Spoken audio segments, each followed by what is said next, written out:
think the difference this kind of community work makes is it's about not pretending that an organisation has the answers, kind of flying in and doing too. It's about really listening to what a community is asking for and then providing the support to make that happen. Often the answers are within the community, almost always actually. Sometimes we just need to take it a little bit slower, listen a little bit more and build people up so they're ready to do it themselves rather than taking the easy quick route, which is kind of fixing. LS14 are always very open to your own ideas and very encouraging just to give something a go.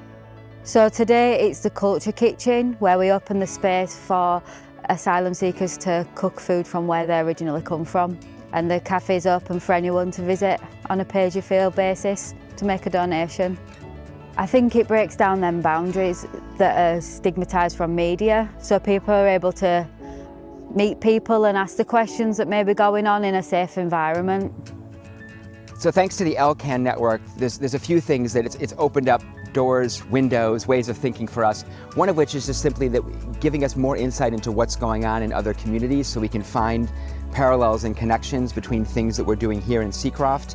Because we are a community radio station that's really about storytelling and building archives for the future, that we can go into other communities and help gather stories there and just cross-pollinate and disseminate those stories across the city and find connections and parallels between something happening in South Leeds or West Leeds and here in East Leeds, and just help get the word out about great community work that's going on. You could, as a community development organisation, go, right, we're just going to focus on us and look down.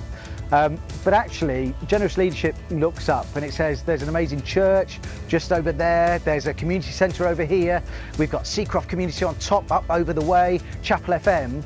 All of these places are places trying to do the same stuff as us, build on their strengths and support the community to do their thing. So what we can do is say, we'll take our wisdom, our 10, 11 years of experience, our relationships, our ideas, and support and work together and say, let's work together, let's share this and see where we get to. You know, it's not about holding on, generous leadership, it's about letting go and saying, let's work together to make this place even better than it is now.